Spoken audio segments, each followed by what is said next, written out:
In Cambodia, there was a thing called the killing fields. There was a bad leader that really wanted to start from scratch, and he wanted to get rid of all the people that were educated, that had any type of success in their life. So if you had a watch, that showed that you had money.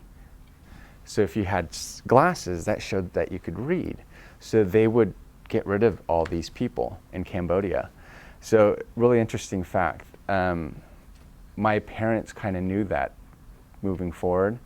And when they were trying to escape, the people would ask them questions, and they would segregate them into different sections, and they would kind of get rid of them if they were the people that they wanted to. So they asked my mom and dad what they did for a living. My mom was an actress, my dad was a director, and right off the bat they knew that they couldn't tell them the truth because otherwise they wouldn't be there. So they pretended that they were a farmer and they were poor, and they burnt all their paperworks of their degrees of college, all their jewelry, everything, got rid of it. And the soldier came up to my dad and my mom and said, well, show me proof that you're a farmer. And they had nothing to show them except for this. And this is why this picture means so much to me. So they showed them this picture. And this was a documentary that my mom shot when she was as an actress.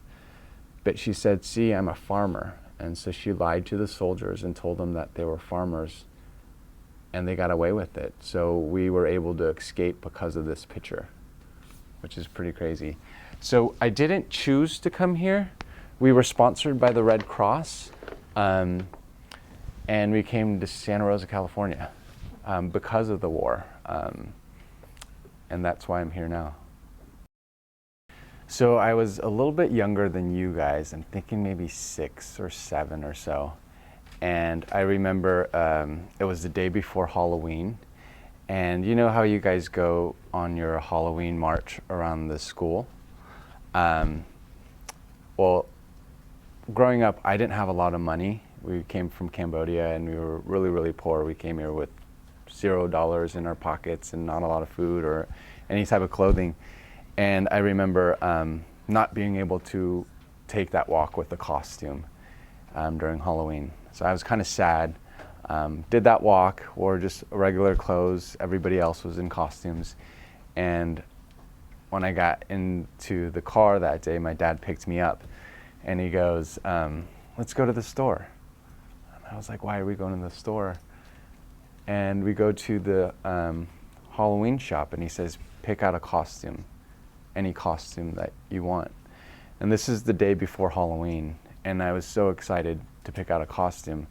But I also remembered that we were really poor and we couldn't really afford one. So I looked at all the price tags. I didn't look at any of the costume itself. And I chose the cheapest costume I could find. And I remembered it was $2.99. And I picked that one. I put it on, and I forgot what it was. It was just like a mask, like a monster in a plastic suit. And I was so happy. For one, I was able to go trick-or-treating the next day and I had a costume. But for two, it really showed that my parents were adapting in the new culture that they came from. Being Cambodian and coming from a culture that didn't have any type of those holidays, they saw that we are now adapting into the Western culture. So I was really happy when that happened. I never thought that I was a refugee. I thought I was just dropped here in the United States, which is the same thing as a refugee or an immigrant. I was kind of ashamed of it at first because I wanted to fit in. I wanted to look like everybody else. I wanted to be normal. And it wasn't until later on in life that I realized that I'm someone special. I remember going back to Cambodia when I was about, I want to say 18, and I was just going there with some friends and we were just going to go hang out. And my mom says, well, why don't you go visit your cousins because they're still there? And I said, sure, I'll go visit them. And when I went, they came with open arms. There was like about a dozen of them, and they all came and hugged me, and I felt so warm, and I was like, this is my family. And they brought me to this place where it was an old elementary school, and that's where they kind of did all their bad stuff to the families and the people there. And I looked at the pictures, and the pictures were of people that looked like me and looked like my mom. And I asked myself, why wasn't that one why did we get so lucky? How did we escape and they didn't? So how has it impacted my life? It's impacted me a lot, but I've been so much stronger ever since. I receive a lot of advice from my mom. So I call my mom every day. Sorry guys, I'm a mama's boy. I call my sister every day. She's my best friend. And they tell me advice all the time. She's my older sister, and my mom's my mom. She's always going to tell me what she believes in. I think the best advice is just, I'm very logical when it comes to finding out, solving a problem. I look at the logistics of things and what's right and wrong, black and white. But my mom, I think the thing that she told me was just to kind of slow down. And I got one from my dad. And this is kind of a sad story, but when I went to visit my dad one day, and he was walking on his walker, and he was looking a little frail, and he told me to kind of hang out and stay. And I told him, Dad, today's Friday, I'm gonna have to go and do some work. I'll come back with the kids and I'll come and hang out with you. And he kind of looked at me and kind of nodded and gave me one of these, and I was like, okay, yeah.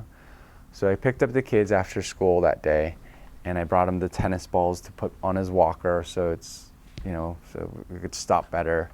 And I looked at my mom, and I said, Mom, where's Dad? And she goes, he's in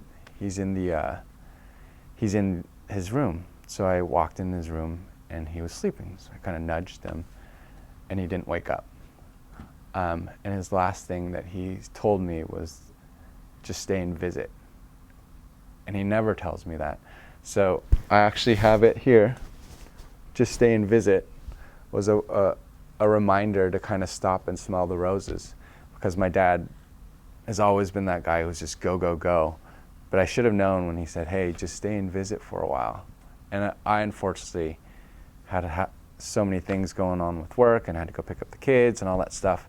It reminds me on a day-to-day basis that sometimes you guys need to just, not you guys, but just people in general just need to slow down and enjoy the moment.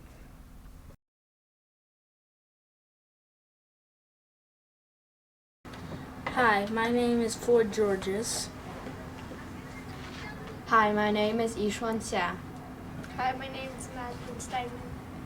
Hi, my name is Johnny Burns. Hi, my name is Ruby Burton. Hi, my name is Luca Richardson. Hi, my name is Aditya Satish. Hi, my name is Raya Hong. Hi, my name is Adelia Schoenberg. Hi, my name is Lila Seidenfeld. Hi, my name is Helen Stout. Hi, my name is Ruby Fail. Hi, my name is Avi Weinsweg.